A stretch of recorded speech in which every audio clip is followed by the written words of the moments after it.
Hardly a year goes by that somebody doesn't come up with still another plan to bring rapid transit to Southern California.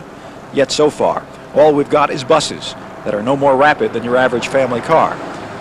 The sad truth is, we once had one of the finest transit systems around. It was called the Pacific Electric Railway, which dates all the way back to 1911.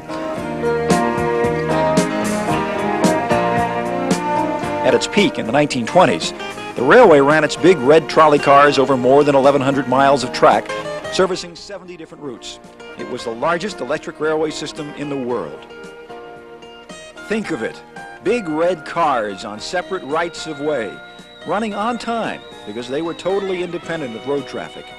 And think of this, those red cars ran from downtown Los Angeles out to the San Fernando Valley and into Glendale, Pasadena, and all the way east to Redlands and south clear to Newport Beach. In short, you could get around in the greater Los Angeles area without owning a car. Now you have to have two cars, one to back up the other. But in 1952, the Pacific Electric Railway went out of business after 41 years of successful service. The tracks were torn out and the rights of ways turned over to cars, buses, and congestion. To this day, critics say the big red cars were deliberately sabotaged, done in by big business, which wanted to sell more gasoline, more tires, and inevitably, more smog.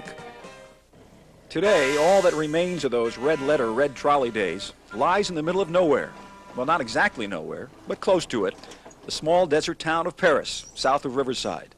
Here, those great old red cars still run, thanks to men like Gordon Backlund, operations director of the Orange Empire Railway Museum.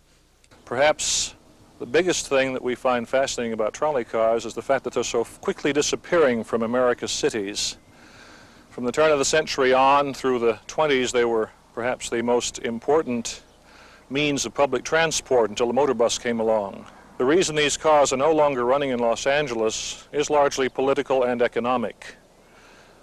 Strong corporate interests representing rubber and manufacturers of motor coaches and petroleum products made extremely attractive deals available to trolley companies, faced at a time of declining revenue and expanded track maintenance costs, to substitute motor buses. And thus subsidized by the bus interests, buses in fact took over. The Orange Empire Railway Museum is run by a small army of volunteer motormen, men like Joe Weber, who took us on a tour around the main track, a half-mile loop. About to leave our bookstore station on our loop line. Short run around the museum, which we'll see some interesting spots as we go along. This will be our junction of Broadway. On our side of the car over here, you'll see this yellow car. That's an old funeral car which the Los Angeles Railway used to have. Used to take the family and one of the members in the casket to the cemetery. In the olden days, most of the streetcars had a cemetery at one end and an amusement park at the other. This is how they generated their traffic.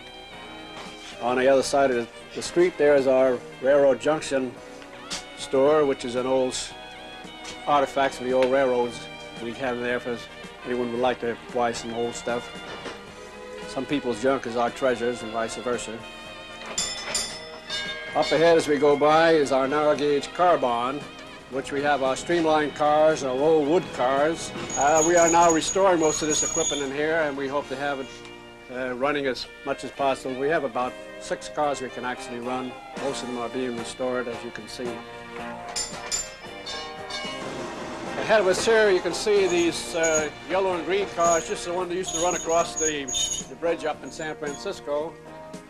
And ahead of those are a couple of old-time trolley cars, which are really a wreck. They use those in motion pictures in the studios. You might have seen them with the Harold Lloyd comedies where they crash the cars. Most of the automobile gets squeezed in. That's the type of car they use. They were furnished to us by the studios. Most of these cars are just shells. We use them for parts, nothing more than that. And we do have the red cars that used to go down to San Pedro, catch the boat to Catalina. This car is one of the cars that came from New Orleans, ran on the line called Desire. These are currently running in New Orleans now on their private right-of-way. Very few cars running there, but it's about one of the few cities that have streetcars of this type running today. That concludes our loop line run. That's pretty good. That should do it. Time passages, yes, go falling in the fading light. Time passages, buy me a ticket on the last train home tonight.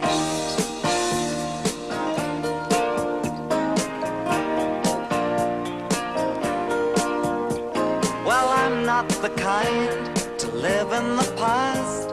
The years run too short and the days too fast. The things you lean on are things that don't last. Well, it's just now and then my line gets cast into these time passages. There's something back there that you left behind. Oh, time passages, buy me a ticket on the last train home tonight.